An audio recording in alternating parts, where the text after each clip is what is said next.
travaillerait, je mets toujours au conditionnel, pour les services. Et lui, il a refusé parce que connaissant nos services, il craint qu'on puisse le faire disparaître étant donné qu'il a, il a beaucoup d'informations. Une analyse purement juridique. Bon, je vais commencer par une citation. On peut tenter d'éliminer des humains par millions ou enfermer tout un peuple derrière des fortifications dans une logique totalitaire. Mais il y a une vérité empirique incontournable. Les murs des édifices des mangeurs de liberté finissent toujours par s'écrouler. Et les systèmes politiques les plus entêtés à perdurer finissent par se briser en 1000 morceaux. Lorsqu'il apparaît à celles et ceux qui sont dominés que la réalité collective est définitivement devenue insupportable et intenable.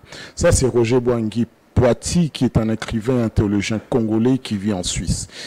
En gros, c'est qu'il dit que vous pouvez essayer d'installer un système totalitaire par tous les moyens, politiques, sécuritaires, mais il se trouve devant une évidence, on ne peut pas aller contre le temps, ni contre la population. Et qu'à un moment ou un autre, que nous ne voulions pas, que vous ne vouliez pas, les murs du totalitarisme s'écroulera. C'est ce qui s'est passé avec Mobutu et ce qui s'est passé dans d'autres pays africains récemment. La réalité sur cette vidéo, c'est qu'il faut retenir principalement deux choses. Sur l'identité de la personne, est-ce que c'est un mythomane? Non, c'est une personne de toute évidence qui est facilement identifiable. C'est un Congolais, il fait partie.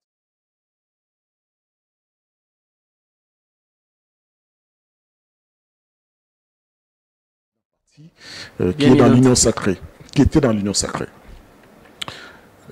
En outre, c'est une personne qui craint pour sa vie. Et ça, je dis, c'est légitime dans ce pays.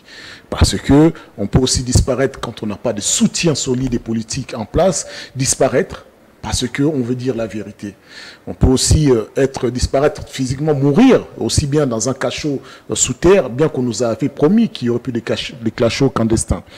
Il a raison de prendre des précautions pour sa vie, c'est une question de sécurité.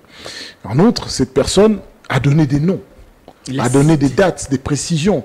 Donc, ce n'est pas que ça l'engage lui, ça engage la République démocratique du Congo. Ça engage la justice qui est en train d'instruire sur un dossier en cours, ça dit le dossier de M. Escadela.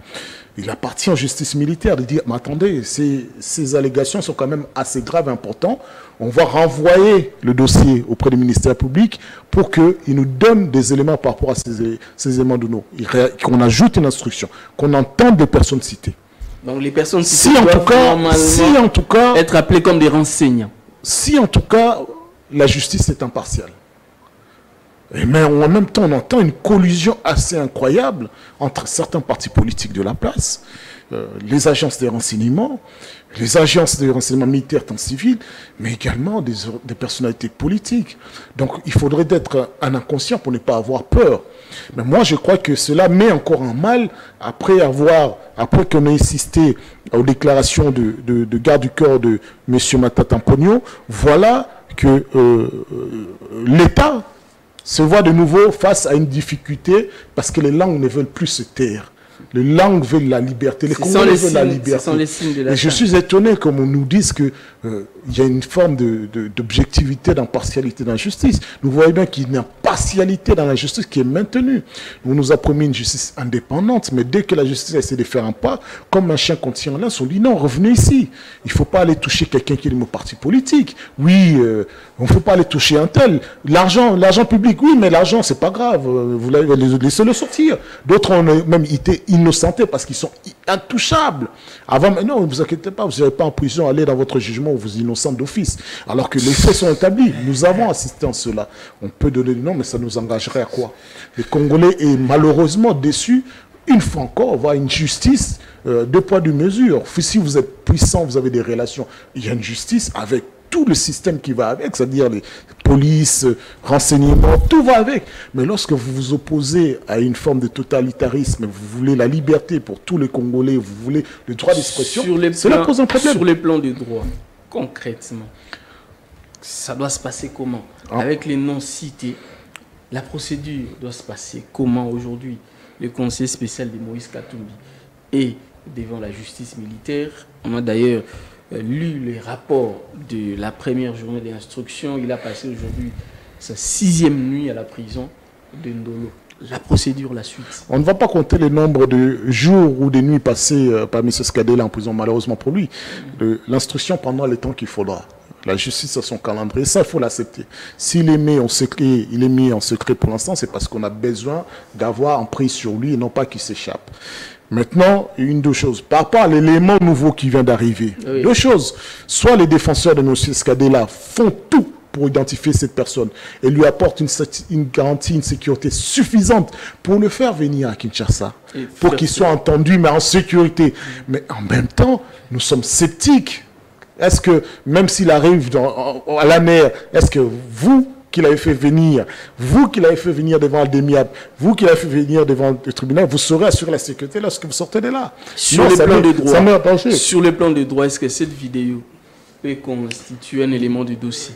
Ça va constituer un élément de dossier. Je vous dis d'office, ça doit constituer un élément de dossier jusqu'à ce qu'on ait entendu les personnes qui ont été citées, nommément désignées. Parce que c'est une prémisse, c'est une affaire qui est déjà en cours. Donc on vous dit que déjà c'est un plan formanté, puisqu'on vous dit d'inventer des choses pour accuser M. Skadela.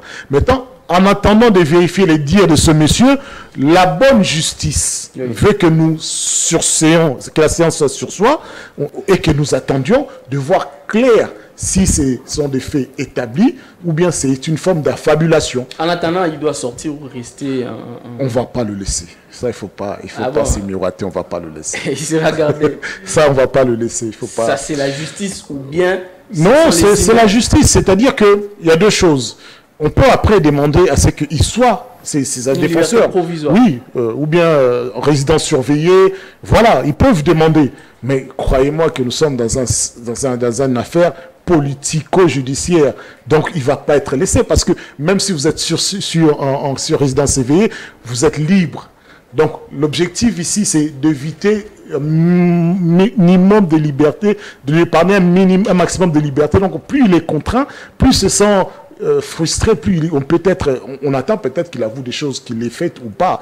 Donc, c'est une façon de tenir en laisse. Et que peut-être ça oblige aussi du camp de Moïse Katumbi de ne pas trop faire de vagues.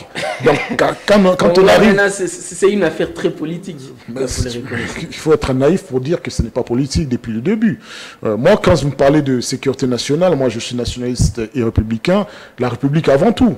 Mais lorsqu'il y a un certain nombre d'éléments qui nous mettent à mal, la République avant tout veut aussi dire qu'on ne va pas créer des affaires sur le dos de la République pour satisfaire les intérêts des particuliers.